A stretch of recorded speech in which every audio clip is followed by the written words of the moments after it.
Let's take you to Tembisa now, where one person has died during the violent shutdown of the township. Some roads remain blocked. That's where we find Newzroom Afrika's Ahmed Kajee with the very latest of what we are seeing and hearing at this hour. Ahmed. Very much so. To do what we have found out over the last hour is the destruction of property within the community of Tembisa has continued, with many entrances still blocked over here as well. This is the Hospital Drive entrance just off Ruth First Drive next to the R21 highway heading in a northerly direction towards Olifantsfontein off-ramp. These roads continue to be blocked. There is a police presence. Law enforcement have been present on the ground, both outside within the vicinity of Tembisa as well as in the township as well. In terms of entrance, like we said, things have been blocked, so entrance going into the township has been exceptionally difficult, both for residents and for officials, police, and then obviously for media personnel as well. But the fact that we actually have also seen the cause for this particular unrest has been due, at least reportedly, due to the fact that Tanya Campbell, the mayor of Ekurhuleni, was meant to meet with the community on Friday. That did not take place, and perhaps that may be one of the contributing factors to this particular unrest. What other factors may also be involved is the fact that there has been electricity cuts, as well as the increased prices of rates and taxes for the community as well.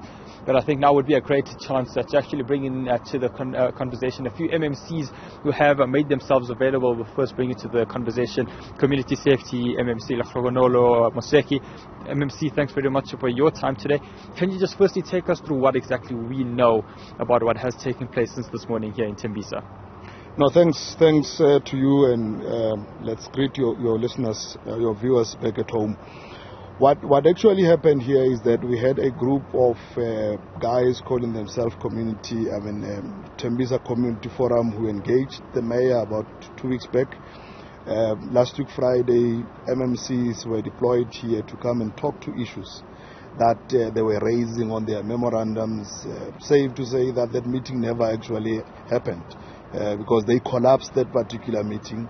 And from there, then we got to understand that there's a planned shutdown, which was planned for this morning, and we told it started last night around 11 o'clock, and which led to what you're seeing here right now this morning. But as we are establishing engagements with that so-called Tembisa Forum, they are now distancing themselves from this mess.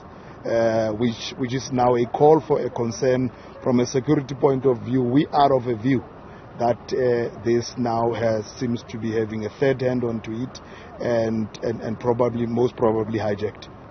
I mean, there's been reports as well with regards to injuries, loss of life, as well as damage to property. What is your office doing to ensure that is quelled? I mean, as community safety, that is your responsibility. Well, we've deployed, EMPD have been on the ground ever since this morning. They have been going around. It is unfortunate that subs have just arrived now when a whole lot of this mess happened. I mean, I can confirm to you that one of our buildings in Rabasoto CCC was touched this morning. And indeed, there's one life that was lost this morning.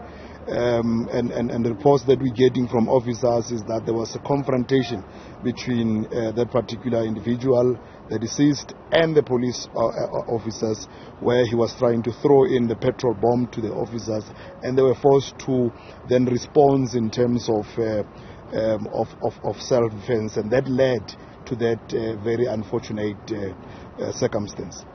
What's then the plan of action for the rest of the day to ensure that there's no further loss of life, damage to property, and just to ensure that the unrest stops? Well, as we've indicated, EMPD is here. Subs have just arrived as a force multiplier. We will be on the ground throughout this day, throughout the night, to make sure that whilst we sympathize with people and their issues in terms of raising their concerns, but we would want to call upon them to make sure that they exercise their rights with utmost responsibility and respect to the law, to the rule of law.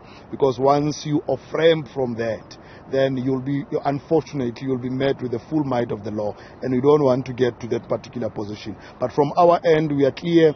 Police are here all over Tembisa, and we make sure that we arrest the situation in its infancy. Correct. MMC, thanks very much for your time today. It's greatly appreciated. We will be continuing with coverage over here from Tembisa to do with regards to what government from a local perspective will be doing, what law enforcement will be doing, and we will also be then speaking to the MMC for finance a bit later on as well to find out exactly what information he has from his department, and also speaking towards what we can expect in terms of refurbishment, and also exactly from a financial point of view what this means for the community with the destruction of property and perhaps the economic with the economic activity being stopped for the duration of today due to this particular shutdown, what exactly this means for the community and perhaps the taxi industry as well, with this being a key route on their travels to do. Ahmed, Kajee, thank you very much for that update. We'll hear from you a little bit later on.